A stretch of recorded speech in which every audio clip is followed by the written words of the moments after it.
Now let's move to today's perspective. And it is a book that tells what is quite simply, well, an incredible story. A story of immense courage against the Nazis. And it's a story of courage from rather an unusual source. Two French women. There they are. They were, in reality, lesbian partners known for cross-dressing and gender-bending photography. They leave Paris for a new life on the British island of Jersey. But then comes the war and the Nazis take control. The only part of British territory to fall to them. Now, you might have thought the women would be wise in their situation to keep their heads down, but instead, where they decide to fight back. Now, the book is called Paper Bullets, and joining us now is the author, Jeffrey H. Jackson, who, as well as being an author, is also Professor of History at Rhodes College in Memphis in the US. Thanks very much for joining us on the programme. It's good to talk to you today. Tell us in your words, first of all, what actually happens with these incredible women. What do they actually do once the Nazis invade?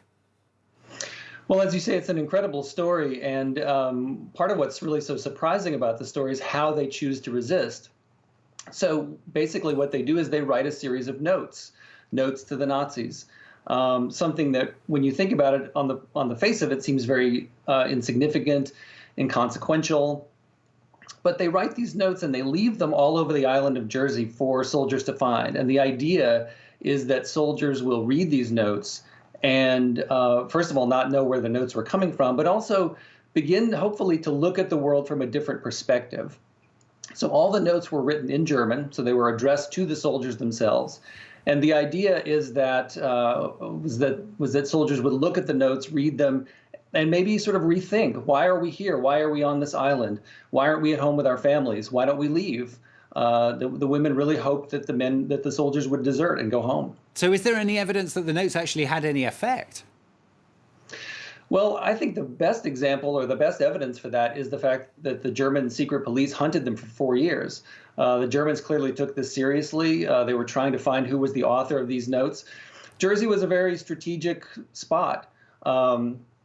It was part of what Hitler called the Atlantic Wall, and this was a defensive series of fortifications to try to prevent Allied assault. And so this was a place where there really could be no dissent. And so the fact that these notes were popping up meant that the Germans had to take them very seriously, and so they hunted for 4 years. And there were also reports of numerous men who found the notes and at least read them, and at least one soldier that they met in prison who did mutiny. In fact, he did desert. 4 years? I mean, how on earth did they get away with it for so long? Well, they were very secretive. They were very careful. They really did not involve anyone else. The two of them did this completely by themselves. And they were very careful. And yet at the same time, they also took enormous risks because they would leave their notes on cafe tables. They would pin them to fence posts, and sometimes they would even put them into the pockets of soldiers themselves. So they were running a lot of risks, but somehow they were able to stay under the radar for 4 years. And I mean, obviously, we've already said we're dealing with the Nazis here. We've already said as well that these two women were lesbians, but also Lucy, one of the two women, she had Jewish heritage as well. That's right. Lucy, she did not practice the faith, but she sort of embraced her Jewish heritage, her Jewish family, because she always sort of saw herself as an outsider. And Jews in late 19th century, early 20th century France were seen very much as outsiders. And so she kind of identified with the outsider element. But once the Nazis came along, she understood the threat. She understood the seriousness of it. And that was part of what motivated her to fight against fascism. It sounds like an incredibly positive story. There is a dark, negative side to the book as well, isn't there? I mean, not least, of course, because they are caught, aren't they? That's right. Ultimately, they are caught. Someone turns them in to the secret police, and they are tried in a court-martial, and they're sentenced to death, and they're put in prison for about 8 months. And while they're in prison, it's a very strange experience because they, in some ways, make friends with the guards, or they become friendly with the guards. But at the same time, they believe that every day they will be taken out and executed. So they live with a kind of psychological fear every day, not knowing what's going to happen to them. I won't give away the ending by asking whether they do survive or not, because I think that would spoil it. But why did you pick this subject in the first place? I mean, how on earth did you come across it even? Well, I was when I was looking for a project to work on, the person who really turned me on to them was my wife, actually. My wife is an art historian, and she knew their photography. She knew their artistic work because Lucy and Suzanne, under their artistic names of Claude Cahun and Marcel Moore, were part of the avant-garde art scene of the 1920s and made these incredible photographs. And so my wife said, "You should take a look at these artists." And so I did, and it was really the photographs that drew me in. And once I started looking at the photographs and once I started looking at this amazing work that they were doing, I wanted to know more. And I knew a little bit about their resistance work. A little bit has been written, but nothing in great detail. And so as I became more curious about them, I really wanted to explore their resistance because that was the part of their story that really had not been told so far. So as you said, there's only been a little bit written about them. So how did you find out more?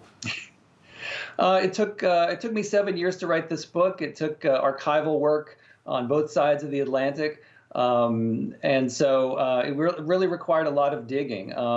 I think I'm probably the first person to really sort of go to all of the different archival collections and to really sort of piece this story together. And this is everything is in the book is true. It's all based in sources that are in the archives. And so, there are times when I think people read the book and they think it's so remarkable that it must be a work of fiction, but it's not. Everything in the book is based on some kind of archival source that I was able to look at and to read and to weave into the story. And finally, Jeffrey, I mean, I've said that you're a professor of history. I know you're particularly interested in French history as well. But why that? Why France particularly? Is there any reason for that? Are you particularly passionate about it? Well, I've studied the French language for many years and have, of course, traveled in France for many years.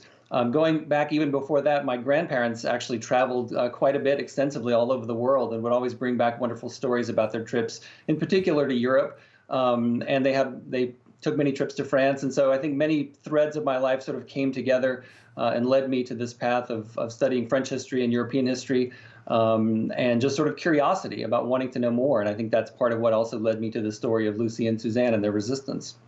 Well, good to hear a little bit about you. Good to hear about the book as well. It's a fascinating read, and good luck with it as well. Jeffrey H. Jackson, thanks very much. Thanks for staying up for us as well, because it's incredibly late where you are at the moment. Professor of History at Rhodes College and author of that book, Paper Bullets. Thanks very much.